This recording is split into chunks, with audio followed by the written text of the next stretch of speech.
Faly miarabantsika rehetra indray rakizy. Ary faly indrindra indray androany hanolotra tantara mahafinaritra sy mahavariana ho anao. Enoy tsara ary. Tsy hitako izy, tsy henoko izy. Tsara, nandray taratasy avy amin'ny anke aho. Manontany tena aho hoe, inona re izao no nosoratany ao?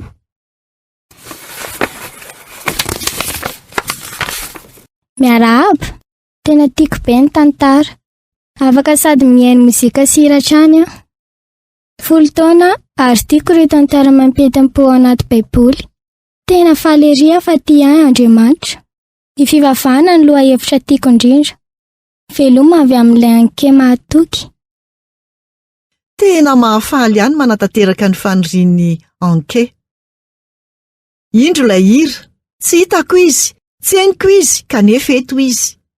Hianatra haingana ny fiverenana ianao, tena azoko antoka, ary afaka hihira ianao, raha tianao izany. Tsy hitako izy, tsy henoko izy, kanefa eto izy. Na dia tsy afaka mahita an'Andriamanitra aza aho, noho ny amin'i Jesosy akaiky izy. Ho an'ireo izay toa tsy mety mino, sady tsy mahatakatra, mila mihaino ny hira izay iraiko. Tsy hitako izy, tsy henoko izy, kanefa eto izy. Na dia tsy afaka mahita an'Andriamanitra aza aho, noho ny amin'i Jesosy akaiky izy. Tsy hitantsika hatrany, fa Jesosy dia niaina teto an-tany. Satria misy olona mitondra ny tenany ho kristianina, saingy nanadino an'Andriamanitra. Tsy hitako izy, tsy henoko izy, kanefa eto izy.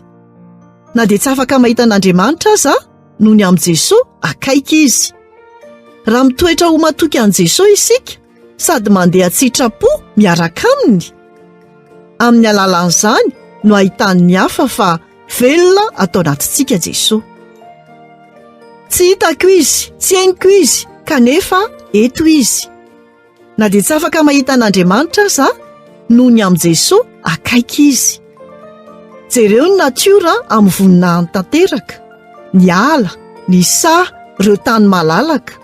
Andriamanitra no namorona ireny. Tsy hitako izy, tsy henoko izy, kanefa eto izy. Na dia tsy afaka mahita an'Andriamanitra aza aho, noho ny amin'i Jesosy akaiky izy. Impiry Andriamanitra niaro ahy raha nisy loza mitatao. Nanampy ahy izy tao anatin'ny fahasarotana samihafa. Tsy hitako izy, tsy henoko izy, kanefa eto izy. Na dia tsy afaka mahita an'Andriamanitra aza aho, noho ny amin'i Jesosy akaiky izy. Mifalia ianao manatrika Andriamanitra, indrindra miaraka aminao. Hoy Jesosy, tokony ho fantatrareo izany. Indro izao miaraka aminareo isan'andro vaky, mandra-pahatonga ny fiafarany izao tontolo izao. Matio 7:20. Izay indray no anjara hafatra ho antsika tamin'ity anio ity. Tahiny tompo daholo, nanolotra ny tantara zokomy.